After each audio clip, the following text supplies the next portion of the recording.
Good day everyone. In this video, we will teach you how to perform facing and turning operations on a lathe machine simulations.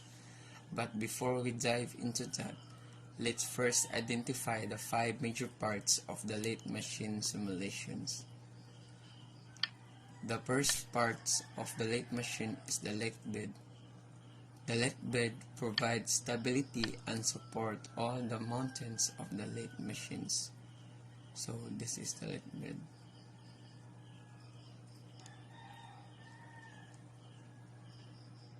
Next, we have the tailstock. It is located at the right end of the lathe machines and can be adjusted along the bedway to suit the length of a workpiece. The primary function of the tailstock are to support long workpieces and hold tools such as drills or reamers for drilling and reaming operations.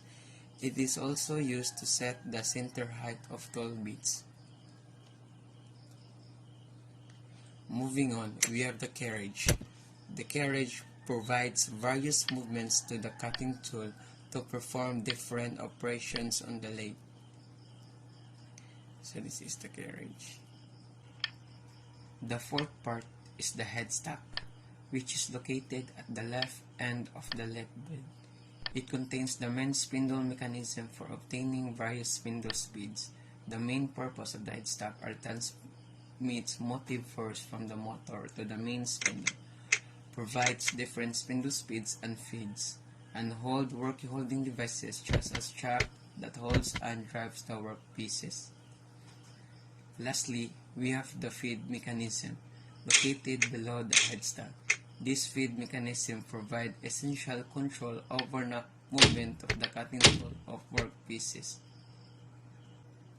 So those are the 5 parts of the lathe machine simulations. Okay, let's moving on how to perform facing and turning operations on a lathe machine simulations. So now, we are going to perform the facing and turning operation of the lathe machine. So first, we are going to set up the spindle speed or the advisable spindle speed of the material that we are going to use in this operation. And also, we are going to set the desired dimension of the workpiece.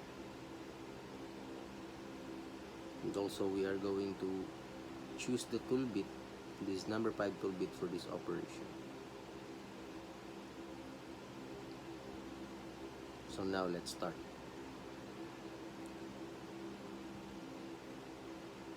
First is, we're going to reduce it by 2 mm in diameter.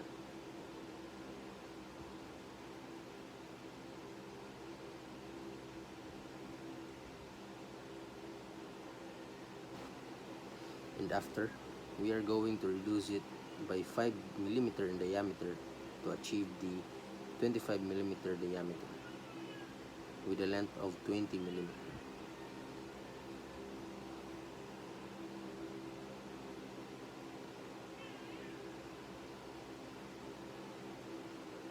Next, we are again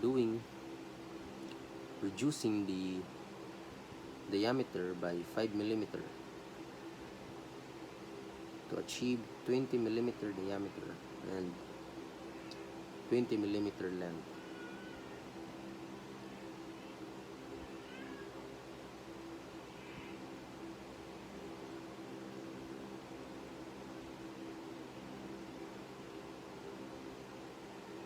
And the last one for turning, we are reducing it again by 5 mm to achieve the 15 mm diameter and 20 mm again for the length.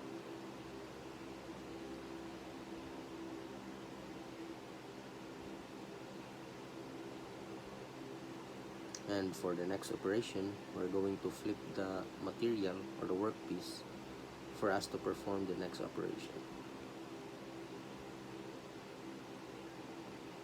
So in facing, we are going to reduce the material by 20 mm to achieve the 80 mm length of the workpiece.